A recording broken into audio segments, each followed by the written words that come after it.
You see it all over social media. British people are complaining about their energy bills. Young professionals in London are sharing flats well into their 30s. TikTok videos comparing the size of American refrigerators to British ones. And the comments are always the same. How do you live like that? Isn't the UK a rich country? Here's the strange thing. The United Kingdom is one of the largest economies in the world. It has a gross domestic product of over $4 trillion. It is home to world-class universities, a globally respected financial sector, and some of the most prestigious companies on earth. And yet, the average British person has less money in their pocket than the average resident of Mississippi, the poorest state in America. This is not an exaggeration. This is data. And understanding why this is true tells you something important about how economies actually work, how policy choices affect daily life, and why your wallet can feel light even when your country is wealthy. Let's get into it. The first thing to understand is the raw numbers, and the numbers are stark. According to the Institute of Economic Affairs, the United Kingdom is now approximately 30% poorer than the United States when comparing GDP per capita, which measures economic output per person. A report from World Economics puts the 2026 figures at $80,231 per person in the United States versus just $60,239 in the United Kingdom, adjusted for purchasing power. But here is the part that shocks most people. The poorest state in America, Mississippi, has a higher GDP per capita than the entire United Kingdom. Let that sink in. If the United Kingdom were an American state, it would rank near the bottom. Average monthly net salaries tell the same story. After taxes, the average worker in the United States takes home about $4,320 per month. In the United Kingdom, that number drops to just $3,345. That is nearly $1,000 less every single month. Over a year, that is more than $11,000 less in your pocket. British economist Tyler Goodspeed, who served as chair of the White House Council of Economic Advisors, put it bluntly on a recent podcast. He said Britain's chronic underperformance since 2008 is not the unavoidable aftermath of a financial crisis. It is the direct result of policy choices. So what are those policy choices? Let's break them down. The single biggest difference between the United Kingdom and the United States is productivity.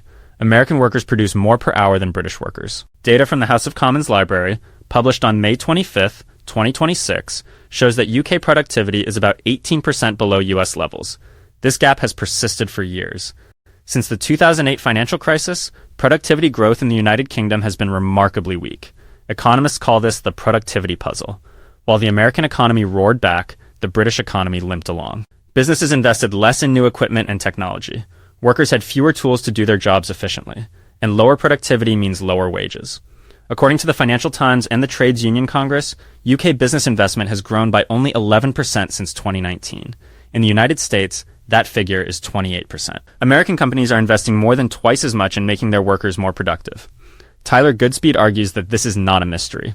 It is the result of poor policy.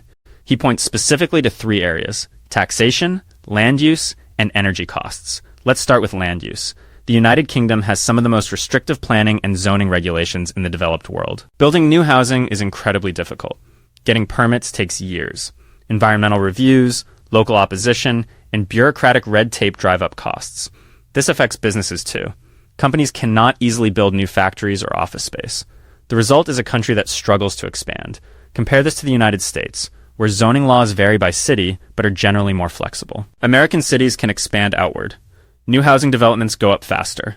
Businesses can find space to grow.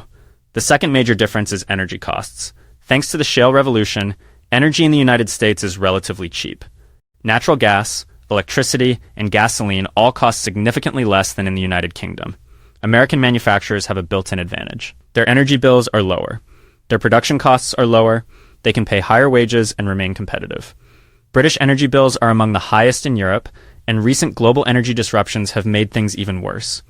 Energy prices have risen sharply, putting additional pressure on households and businesses. The third difference is taxation. While the United States has its own tax complexities, the UK's tax burden has increased in recent years. National insurance, income tax, and value-added tax all take significant portions of workers' earnings. The threshold at which people begin paying higher tax rates is generally lower than in the United States. Here is where the picture becomes more nuanced. Yes, Americans earn more. But they also spend more on things that are cheaper in the United Kingdom. Let's look at healthcare. This is perhaps the biggest difference. Americans often pay thousands of dollars per year for health insurance premiums, deductibles, and copays. A simple trip to the emergency room can cost thousands. A hospital stay can cost tens of thousands. For someone with a serious illness, medical debt can become a major burden. In the United Kingdom, the National Health Service covers everyone. Citizens pay through taxes, but they generally do not receive large medical bills for treatment. The cost of living data reflects this trade-off. Overall, living costs in the United Kingdom are slightly lower than in the United States, and rent is generally cheaper. However, some essentials cost more. Public transport can be expensive. Utilities are often higher. Gasoline costs significantly more than it does in America. Food prices are mixed. Bread is generally cheaper in the UK, while products such as chicken and milk are often more expensive. So what does this mean for the average person? The British worker earns less, but they also spend less on healthcare and, in many areas, less on housing. However, they spend more on energy, transportation, and certain everyday goods. The real difference is disposable income after necessities. And on that measure, Americans generally come out ahead. There is another factor that makes the United Kingdom feel poorer: housing. British homes are significantly smaller than American homes. The average new home in the United Kingdom is around 800 square feet. In the United States, the average new home is roughly 2,500 square feet. That is more than 3 times larger. American homes often have walk-in closets, basements, attics, and multi-car garages. British homes tend to make far more efficient use of limited space. This is not just about square footage. It affects daily life. When you are constantly short on space, you feel the squeeze. When storage is limited, every purchase becomes a decision. When you cannot fit larger appliances into your home, you notice. Property prices in London are among the highest in the world. Renting a one-bedroom apartment in central London can cost more than $3,000 per month.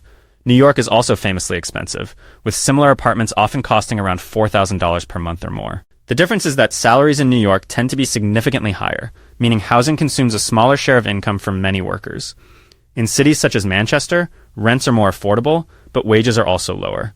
There is also the issue of long-term wage growth. Economists have repeatedly pointed out that wage growth in the United Kingdom has been unusually weak since the financial crisis of 2008. For many households, incomes have barely kept pace with inflation over the past 2 decades. That means your paycheck buys less than it once did. And when that happens year after year, it changes how people feel about their future. You start to feel poorer. Not because you are lazy, not because you are bad with money, but because the economy is not delivering the same improvements in living standards that previous generations experienced. There is one more factor to consider: expectations. For decades, Britons were told they lived in one of the world's wealthiest countries, a major financial center, a leading global economy, a nation with a rich history and a prosperous future. So when reality fails to match those expectations, the disappointment feels sharper. Many people still assume the United Kingdom is wealthier than countries such as the United States, Australia, or Singapore. In terms of GDP per capita and disposable income, that is often not the case. This mismatch between perception and reality creates frustration. You work hard. You earned a degree. You show up every day. And yet home ownership feels out of reach. Savings grow slowly. Financial security feels fragile. Many people feel that their parents enjoyed a higher standard of living than they do today. That is the real reason the United Kingdom feels poorer than the United States. It is not just about the numbers. It is about the gap between what people expected and what they actually experience. Consider one example. Studies comparing international travel affordability have found that lower-income British workers often need to work significantly longer to afford major events and overseas trips than their American counterparts. When experiences that should feel exciting become major financial calculations, people begin to feel less prosperous. Now, does this mean the United Kingdom is a poor country? Absolutely not. The United Kingdom has world-class universities. It has a stable democracy. It has universal healthcare. It has relatively low violent crime rates, rich culture, a beautiful countryside, and an extraordinary history. But when you examine productivity, wages, housing affordability, and long-term income growth, one thing becomes clear. The British economy has underperformed relative to the United States for much of the past 2 decades. And until that changes, many people in the United Kingdom will continue to feel poorer than their American counterparts, even though the country remains one of the world's largest economies, even though it is still a highly developed nation, and even though its people are just as hardworking as anyone else. That is why the United Kingdom feels poorer than the United States.